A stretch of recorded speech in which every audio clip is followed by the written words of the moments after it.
Hello! So we visited slow looking, and slow looking is something that I'm particularly good at.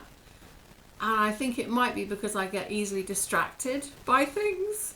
So for instance, if you look at the window behind me and it's raining and all the raindrops are trickling down the window and they're forming these beautiful kind of like little jewel-like droplets and gorgeous reflection of light and dark and shade and the patterns and the wiggles and the swiggles.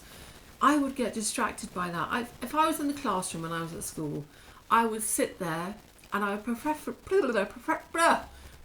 prefer to be by the window because I could look out, and also because I could see things like the raindrops wiggling and swiggling down and lose myself in that pattern, and also because I love the play of light on the leaves and the trees, and I love looking at reflections and shadows and light dance and play across the walls and ceilings and things like that, and I would lose myself in that. So that's probably why I don't know very much about oxbow lakes and I don't know, escarpments or whatever in geography. So yeah, that's probably why that was, because I could easily be distracted. I remember once in an RE lesson we were talking about the Tower of Babel, and I had just got these lovely, for Christmas, in the holidays, I got this lovely set of Caran d'Ache pencils. So I can remember sitting at my desk building this tower of Caran d'Ache coloured pencils, and my RE teacher was not exactly impressed by me. He kind of picked on me actually to read the next bit of the Bible, which I did. I mean, I did actually get an A for my RE, so I obviously was taking it all in. I was just doing it in a very kind of distracted and therapeutic way. Building my own tower, you see, so I immersed myself in the story. That was my argument. So I was one of those kinds of students. It must have been insufferable. Although I did ask loads and loads of questions, and I did really enjoy interacting with teachers and the whole learning process. I was just more interested in, I suppose, the chit-chat and the discussions that went around it than perhaps learning the facts and figures. But anyway, here we are today, and I don't think it's really done me too much harm. I'm going to read a lovely poem from my book, which is this one, She is Fierce, and it's got some really good-humoured, which is why I've got a smile on my face, some very good-humoured, well-humoured poems. And this came to mind when I started thinking about slow looking and just being distracted on the other sort of side of the fence, I suppose. So this is called Today, and it's by Jean Little. Today, I will not live up to my potential. Today, I will not relate well to my peer group. Today, I will not contribute in class.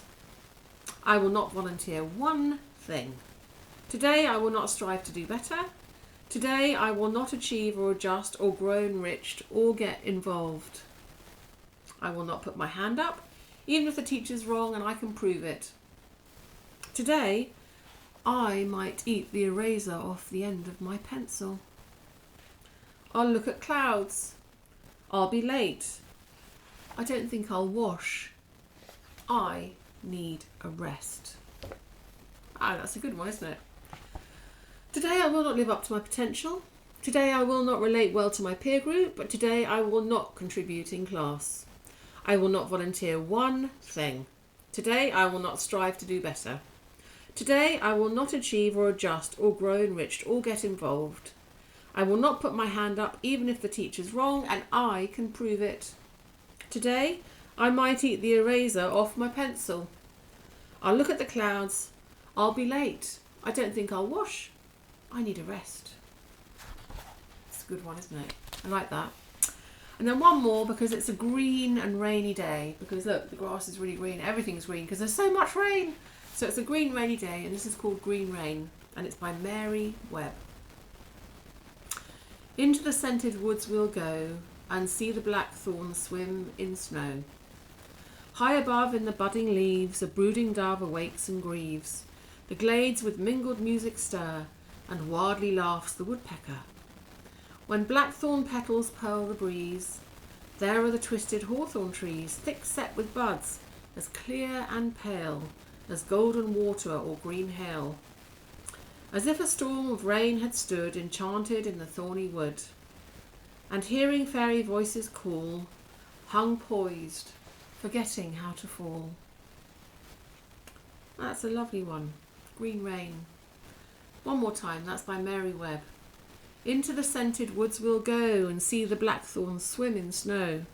High above, in the budding leaves, a brooding dove awakes and grieves. The glades with mingled music stir, and wildly laughs the woodpecker. When blackthorn petals pearl the breeze, there are the twisted hawthorn trees, thick set with buds as clear and pale as golden water or green hail. As if a storm of rain had stood enchanted in the thorny wood, and hearing fairy voices call, hung poised, forgetting how to fall. That's a sweet one, isn't it? That's another thing I used to get distracted by, the thought of there being fairies in the woods. I can remember my parents and my brother teasing me all the time because I really did believe in fairies. I really, really believed in fairies. All of those Victorian photographs of fairies that were all proved to be fake, I used to look at them for hours and think, no, they're really real. I can see them. They're actually real. I remember we went down to Devon, I think it was, on a family holiday when I was quite young, my brother and my mum and dad and I. And we went to this fairy place. It was like this woman's garden. She had a sort of few acres of woodland and garden, and she was very, very eccentric. And she had made these little front doors on trees and in little bits of, a bit like sort of hobbit holes and bits of kind of mossy glades and kind of little kind of nooks and crannies, and just she made like hundreds of these doors and little fairy houses in her garden in the woods. And there was a trail that you could follow, and there were little fairies and pixies that she'd made as well, and they were all sort of hanging out in the woods, you know, by their little houses and little toadstools and everything that she'd done. It was so sweet, and she was quite old and really batty, and it was really, you know, like 50p or something, like 50 cents to get in. It was super cheap because it was just her little kind of eccentric imagination, and she'd made this little place. It was brilliant. I remember it so well. I can even remember the music we were listening to on the way to see it. I think it was the Moody Blues. Bizarre, isn't it, how you remember these things? It was definitely the sort of era of the Moody Blues and maybe the Eagles, something like that.